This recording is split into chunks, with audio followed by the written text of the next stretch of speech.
برادران اسلام، السلام علیکم ورحمۃ اللہ وبرکاتہ۔ الحمد للہ الذی یبدأ الافلاک والارضین، والصلاة والسلام علی من کان نبیا وآدم بین الماء والطین، وعلی آلہ واصحابہ اجمعین۔ اما بعد فاعوذ باللہ من الشیطان الرجیم، بسم اللہ الرحمن الرحیم۔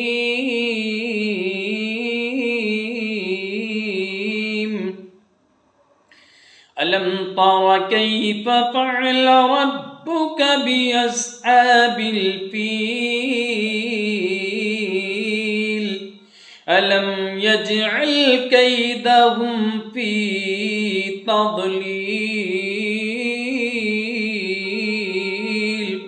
صدق الله العظيم وصدق رسوله النبي الأمين الكريم ونحن على ذلك لمن الشاهدين والشاكرين والحمد لله رب العالمين۔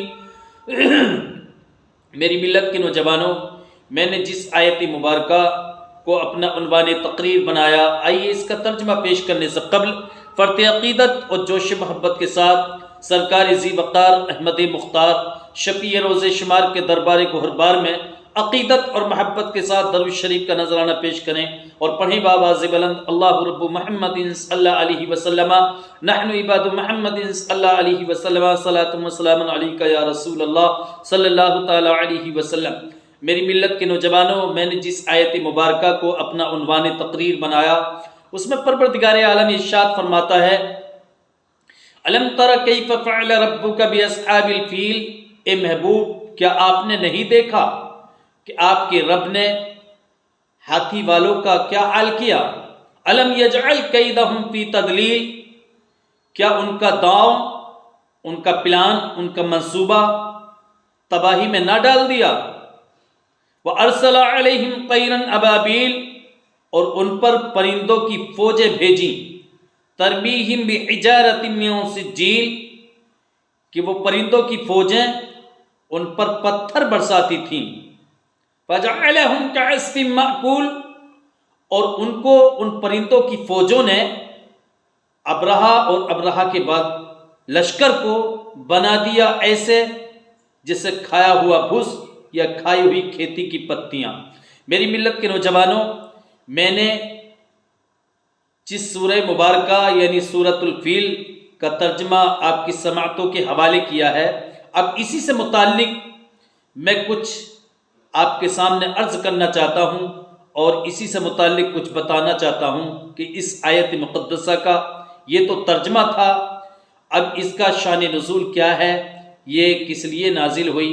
اور اس کے اندر کیا کیا باتیں پنہا ہیں، پوشیدہ ہیں۔ تو میری ملت کے نوجوانوں، ابرہہ نام کا ایک بادشاہ گزرا ہے جو یمن اور حبشہ کا بادشاہ تھا۔ اس کے دل میں ایک لالچ آیا اور اس نے یمن کے اندر، اپنی سلطنت کے اندر، اپنے ملک کے اندر ایک صنعہ یعنی ایک کنیسہ، عبادت خانہ، گرجا گھر بنوایا، اور اس کی تھنکنگ، اس کی سوچ یہ تھی کہ جس طرح دور و دراز سے لوگ مکہ المکرمہ کی سرزمین پر آتے ہیں اور کعبۃ اللہ کا طواف کرتے ہیں، کعبے کا حج کرتے ہیں، اور جس کی وجہ سے مکہ المکرمہ کو انکم حاصل ہوتی ہے، بینیفٹ حاصل ہوتا ہے، تو وہ انکم مجھ کو ہونی چاہیے، اس کی سوچ یہ تھی۔ اور اسی بات کے پیش نظر اس نے اپنے ملک کے اندر ایک کنیسہ یعنی گرجا گھر تعمیر کرایا، اور اس نے یہ اعلان کر دیا کہ اب لوگ اس کا طواف کرنے کے لیے، اس کا حج کرنے کے لیے آئیں۔ جب یہ کنیسہ یعنی عبادت خانہ اس نے بنوایا تو عرب کے لوگوں کو یہ بات بہت شاک گزری، بہت ناگوار گزری۔ تو بنی کنانہ کا ایک شخص یمن پہنچا، اور یمن پہنچنے کے بعد اس نے اس گرجا گھر کو، اس کنیسے کو نجاست سے آلودہ کر دیا، یعنی قضائے حاجت کی، پاخانہ کیا اور اس سے اس کنیسے کو لت پت کر دیا، آلودہ کر دیا۔ جب اس کا پتہ چلا اس ابرہہ بادشاہ کو، اور اس نے نجومیوں کو بلایا، نجومیوں کے ذریعے سے پوچھا، تو نجومیوں نے بتایا کہ ایسا لگتا ہے کہ اس وقت ملک کے اندر عرب کے کچھ لوگ آئے ہوئے ہیں، مکے کے کچھ لوگ آئے ہوئے ہیں، اور ممکن ہے کہ انہوں نے ہی یہ کام کیا ہو۔ تب ابرہہ بادشاہ کو طیش آیا اور غصہ آیا، اور اس نے قسم کھائی کہ میں کعبۃ اللہ کو منہدم کر دوں گا اور اس کی اینٹ سے اینٹ بجا دوں گا۔ اس نے، روایت میں آتا ہے کہ 1,60,000 یا 2,60,000 کا لشکر لیا، اور اس کے ساتھ ساتھ میں 12 جنگی ہاتھی لیے، وہ ہاتھی کہ جو جنگ کرنے کے بہت بڑے ماہر تھے، کہ جس فوج کے اندر بھی وہ ہاتھی گھس جائیں، اپنے قدموں کے نیچے وہ ہاتھی اس فوج کو کچل ڈالیں۔ 12 جنگی ہاتھی لیے اور 1,60,000 یا 2,60,000 فوج اپنے ساتھ میں لی، اور لینے کے بعد مکۃ المکرمہ کی سرزمین پر، مکۃ المکرمہ پر اٹیک کرنے کے لیے، حملہ آور ہونے کے لیے، چڑھائی کرنے کے لیے روانہ ہو گیا۔ یہ ابرہہ بادشاہ اپنی فوج کو لے کر مکۃ المکرمہ کی سرزمین سے کچھ دوری پر اس نے پڑاؤ ڈالا، اور پڑاؤ ڈالنے کے بعد اس کا جو اگلا دستہ تھا، کچھ لوگ تھے، انہوں نے مکۃ المکرمہ کی چراگاہ پر اٹیک کیا، اور وہاں جو مکے کے لوگوں کے مویشی جانور چرا کرتے تھے، اونٹ، بھینس، بکریاں وغیرہ، ان کو یہ چرا کے لے آئے، اور چرانے کے بعد میں یہ ابرہہ کے پاس میں لے کر کے آ گئے۔ جب مکے کے لوگوں کو پتہ چلا کہ اب ابرہہ بادشاہ کعبۃ اللہ پر اٹیک کرنے کے لیے، حملہ کرنے کے لیے، اس کو منہدم کرنے کے لیے آ رہا ہے، اور خاص کر خاندان قریش کے سردار حضرت عبد المطلب، حضور کے دادا جان حضرت عبد المطلب کو اس بات کا پتہ چلا۔ اور ابھی یہ بات بتا دوں، پیارے آقا صلی اللہ علیہ وسلم کی مکۃ المکرمہ کی سرزمین پر ولادت نہیں ہوئی تھی، ابھی آپ تشریف نہیں لائے تھے۔ تو جب حضرت عبد المطلب کو پتہ چلا، تو وہ ابرہہ بادشاہ نے جو مویشی چروائے تھے مکے کی چراگاہ سے، اس میں 200 اونٹ حضرت عبد المطلب کے بھی تھے۔ حضرت عبد المطلب ابرہہ بادشاہ کے پاس گئے، اور جانے کے بعد ابرہہ بادشاہ نے جب ان کو دیکھا کہ بڑے لمبے قد کے، بڑے روبدار، بڑے روب و جلال والے، بڑے لمبے قد والے شخص ہے حضرت عبد المطلب، تو تخت شاہی سے اترا، اور اترنے کے بعد حضرت عبد المطلب کو، حضور کے دادا جان کو اپنے پاس میں بٹھایا، اور بٹھانے کے بعد کہا کہ اے مکۃ المکرمہ کے سردار حضرت عبد المطلب، آنے کی وجہ بتائیے، کس لیے آپ تشریف لائے؟ حضرت عبد المطلب کہتے ہیں کہ میں اس لیے آیا ہوں کہ تمہارے لوگوں نے ہمارے کچھ مویشی چرا لیے ہیں، پکڑ کے لے آئے ہیں ہماری چراگاہوں سے، اس میں 200 اونٹ میرے بھی ہیں، میرے اونٹوں کو واپس کر دیا جائے۔ ابرہہ بادشاہ کہتا ہے، اے حضرت عبد المطلب، آپ نے 200 اونٹوں کا سوال کر کے میری نظر میں اپنی قدر، اپنی منزلت گھٹا دی ہے۔ میں تو آپ کو بڑی قدر و منزلت والا سمجھ رہا تھا، آپ نے 200 اونٹوں کا سوال کیا، اور یہ سوال نہیں کیا کہ میں آپ کے باپ دادا کا وہ عبادت خانہ جس کو کعبۃ اللہ کہا جاتا ہے، میں اس کو منہدم کرنے کے لیے آیا ہوں، اور میں اس کی اینٹ سے اینٹ بجانے کے لیے آیا ہوں، اور میں اس کو جڑ سے ختم کرنے کے لیے آیا ہوں کہ وہ مکۃ المکرمہ کی سرزمین پر بالکل نہیں رہے گا۔ آپ نے اس کے بارے میں کوئی سوال نہیں کیا۔ قسم خدا کی، حضرت عبد المطلب حضور کے دادا جان جو جواب دیتے ہیں سنہرے حروف سے لکھنے کے قابل، جواب دیتے ہیں، اے ابرہہ بادشاہ، تجھے معلوم ہے ہر شخص اسی کے بارے میں بات کرتا ہے جو جس کا مالک ہوتا ہے۔ میں کعبے کا مالک نہیں ہوں،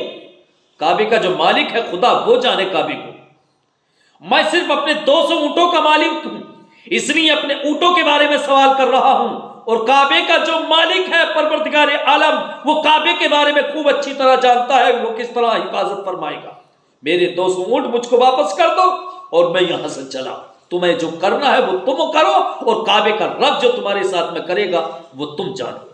آخر کا نتیجہ یہ ہوا، ابرہہ بادشاہ نے حکم دیا، آرڈر کیا کہ 200 اونٹ حضرت عبد المطلب کے واپس کر دیے جائیں۔ حضرت عبد المطلب اپنے 200 اونٹوں کو لے کر کے ابرہہ بادشاہ کے پاس سے مکہ المکرمہ کی سرزمین پر آئے، مکے کے لوگوں کو اکٹھا کیا، اور اکٹھا کرنے کے بعد کہتے ہیں حضرت عبد المطلب، اے لوگوں، تم اپنے اپنے گھروں سے اپنے مال اور دولت اور اپنے مویشیوں کو نکال کر پہاڑوں کے اوپر پناہ گزین ہو جاؤ، پہاڑوں کے اوپر چلے جاؤ، اس لیے کہ ظالم و جابر بادشاہ ابرہہ جس کا نام ہے وہ مکے پر اٹیک کرنے کے لیے آ رہا ہے اور کعبۃ اللہ کو منہدم کرنے کے لیے آ رہا ہے۔ وہ تمہارے جانوروں کو بھی لے جائے گا، تمہارے مویشیوں کو بھی لے جائے گا، تمہاری بھی بے عزتی کرے گا، اس لیے بہتر ہے کہ مکے کو خالی کر دو۔ مکے کو خالی کرنے کا آرڈر کر دیا، پورے مکے کے لوگوں نے مکے کو خالی کر دیا، پہاڑوں پر پناہ گزین ہو گئے حضرت عبد المطلب کے کہنے سے۔ لیکن میری ملت کے نوجوانوں، آگے کیا ہوتا ہے اس کو بھی سنیے، پروردگار عالم نے کیسے اپنے گھر کی حفاظت فرمائی۔ اس کے بعد حضرت عبد المطلب خاندان قریش کے کچھ لوگوں کو اپنے ساتھ میں لیتے ہیں اور لے جانے کے بعد کعبۃ اللہ میں چلے جاتے ہیں،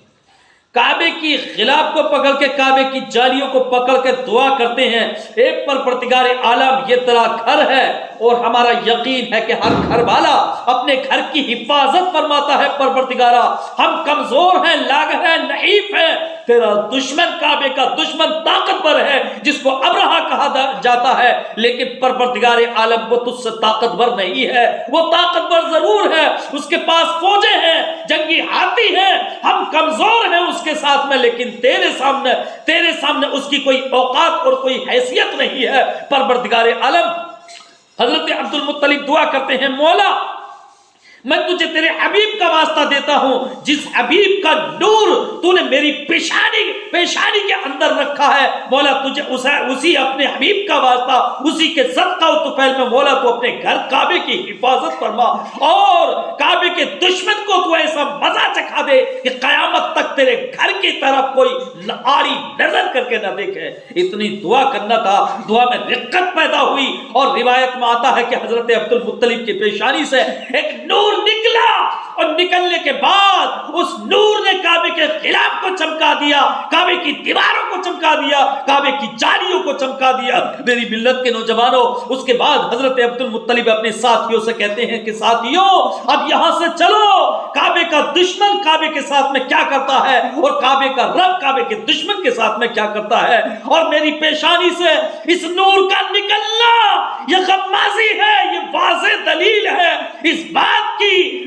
میری پیشانی سے اس نور کا نکلنا اور نکل کے کعبے کے خلاف کو، کعبے کی جالیے کو اور کعبے کی دیواروں کو چمکا دینا، یہ واضح دلیل ہے کہ کعبے کا دشمن کعبے کو نہیں گرا سکتا، وہ خود ہی گر جائے گا۔ آخر کار نتیجہ یہ ہوا میری ملت کے نوجوانوں، حضرت عبد المطلب اپنے ساتھیوں کو لے کر پہاڑ کے اوپر چل جاتے ہیں اور دیکھتے ہیں کہ اب کعبے کا دشمن کعبے کو گراتا ہے یا کعبے کا رب کعبے کے دشمن کو نیست و نابود کرتا ہے۔ میری ملت کے نوجوانوں، اور ادھر صبح کے وقت، صبح ہوتے ہی ابرہہ بادشاہ نے اپنے لشکر کو آرڈر کیا اور اپنے سارے لشکر کو تیار کیا اور ان 12 جنگی ہاتھیوں کو بھی تیار کیا، ان کو بھی اٹھایا میری ملت کے نوجوانوں، اور کہا چلو اپنے مقصد میں کامیابی حاصل کر کے اب کعبے کی اینٹ کو، کعبے کی ایک ایک اینٹ کو اینٹ سے اینٹ بجا کے کعبے کی یہاں سے اپنے مقصد میں کامیاب ہو کے چلتے ہیں۔ میری ملت کے نوجوانوں، روایت میں آتا ہے جو 12 جنگی ہاتھی تھے ان میں سے 11 اٹھ کے چلنے لگے، لیکن میری ملت کے نوجوانوں، اور ایک ہاتھی تھا جو بہت عظیم الجثہ اور ان 12 ہاتھیوں کا پیش رو تھا، ان تمام کا سردار تھا، جس کا نام تھا محمود۔ اللہ کے رسول کا نام بھی محمود ہے میری ملت کے نوجوانوں، اور اس جنگی ہاتھی کا نام بھی محمود تھا۔ جب ابرہہ بادشاہ اس کو کعبے کی طرف چلاتا تھا تو نہیں چلتا تھا، دائیں چلاتا تھا تو چلتا تھا، بائیں چلاتا تھا تو چلتا تھا، پیچھے کی طرف چلاتا تھا تو چلتا تھا، لیکن کعبے کی طرف چلاتا تھا تو ہاتھی بیٹھ جاتا تھا، اور محمود نام کا ہاتھی آگے بڑھنے کے لیے تیار نہیں تھا۔ اس کو نام کا اتنا احترام تھا کہ وہ جانتا تھا میرا نام بھی محمود ہے اور یہ میرا نام جو رکھا ہے پیارے آقا کے نام پر رکھا گیا ہے اور پیارے آقا کا کعبۃ اللہ قبلہ ہے، میں اس کو ڈھانے کے لیے آگے نہیں بڑھوں گا۔ آخرکار میری ملت کے نوجوانوں، نتیجہ یہ ہوا ابرہہ بادشاہ نے اپنے اس ہاتھی کو، محمود نام کے ہاتھی کو وہیں پہ چھوڑا اور اپنے لشکر کو لے کر کے آگے بڑھتا ہے کعبے کو اٹھانے کے لیے، کعبے کو منہدم کرنے کے لیے۔ اب ہوتا کیا ہے، پروردگار عالم ارشاد فرماتا ہے اپنے کلام مقدس کے اندر، ادھر سے ابرہہ بادشاہ کا لشکر آگے بڑھا، ادھر رب قدیر نے، پروردگار عالم نے پرندوں کا لشکر، پرندوں کی فوج بھیج دی، اور پرندوں کی فوج ایسی تھی میری ملت کے نوجوانوں جس کو کلام مقدس کے اندر ابابیل کا لقب دیا گیا ہے کہ وہ ابابیل پرندے تھے، اور وہ ایسے پرندے تھے کہ ہر پرندے کے پاس تین تین سنگریزے تھے، تین تین پتھر تھے، دو دو پتھر تو ان کے پنجوں میں تھے اور ایک ایک پتھر ان کی چونچ میں تھا، اور اس پتھر پر ہر اس شخص کا نام لکھا ہوا تھا جس پتھر سے اس شخص کی موت ہونی تھی، اس کے باپ کے نام کے ساتھ میں اس کا نام لکھا ہوا تھا میری ملت کے نوجوانوں۔ اور وہ پتھر اس آدمی کے سر پہ گراتے وہ پرندے، اور وہ پتھر ہوتا ہوا آدمی کو چیرتا، اور آدمی کو چیر کر ہاتھی کو چیرتا ہوا نیچے نکل جاتا تھا، اور اس طرح وہ آدمی بھی اور وہ ہاتھی بھی ہلاک ہو جاتا تھا میری ملت کے نوجوانوں۔ پروردگار عالم نے سمندر کی طرف سے اس ابابیل فوج کو بھیجا۔ قرآن فرماتا ہے الم تر کیف فعل ربک باصحاب الفیل، اے محبوب کہ آپ نے نہیں دیکھا کہ تمہارے رب نے ہاتھی والوں کا کیا حال کیا، الم یجعل کیدہم فی تضلیل، کیا ان کا داؤ، ان کا پلان، ان کا منصوبہ جو تھا کعبے کو ڈھانے کا وہ تباہی میں نہ ڈال دیا۔ وارسل علیہم طیرا ابابیل، اور ان پر پرندوں کی چھوٹی چھوٹی فوجوں کو بھیجا، چھوٹی چھوٹی ٹکڑیوں کو بھیجا جو سمندر کی جانب سے آئی تھی، اور وہ پرندوں کی چھوٹی چھوٹی فوجیں کیا کرتی تھی، ترمیہم بحجارۃ من سجیل، وہ پرندوں کی فوجیں وہ ابرہہ بادشاہ اور اس کے لشکر پر پتھر برسا رہی تھی، فجعلہم کعصف مأکول، پھر ان پرندوں کی فوجوں نے پتھروں کے ذریعے سے ابرہہ بادشاہ اور اس کے لشکر کو ایسے بنا دیا، فجعلہم کعصف مأکول، جیسے کھایا ہوا بھس ہوتا ہے اور کھائی ہوئی کھیتی کی پتیاں ہوتی ہیں میری ملت کے نوجوانوں۔ اسی کو پروردگار عالم نے ارشاد فرمایا ہے اے محبوب کیا تم نے نہیں دیکھا کہ تمہارے رب نے ہاتھی والوں کے ساتھ میں کیا حال کیا، ان کا داؤ، ان کا پلان منصوبہ خاک میں نہ ملا دیا پرندوں کو بھیج کر، اور وہ پرندے پتھر برساتے تھے، اور پتھر برسا کر ان پرندوں نے پورے ابرہہ بادشاہ کے لشکر کو نیست و نابود کر دیا میری ملت کے نوجوانوں۔ تو پروردگار عالم صلی اللہ علیہ وسلم، پروردگار عالم نے پیارے آقا صلی اللہ علیہ وسلم کا چرچا ہر دور میں کیا ہے اور ہر دور میں اپنے حبیب کا چرچا کرتا رہے گا، اس لیے کہ پروردگار عالم نے اپنے حبیب ہی کے صدقے میں پوری کائنات کو پیدا کیا ہے۔ اگر پوری کائنات اپنے حبیب کو پیدا کرنا مقصود نہ ہوتا تو کائنات میں کسی چیز کا وجود نہ ہوتا، یہاں تک کہ اپنے حبیب کو پیدا کرنا مقصود تھا تو پروردگار عالم نے اپنا رب ہونا ظاہر فرمایا۔ اسی پہ میں اپنی تقریر ختم کرتا ہوں۔ استغفر اللہ ربی من کل ذنب واتوب الیہ وما علینا الا البلاغ المبین۔ السلام علیکم۔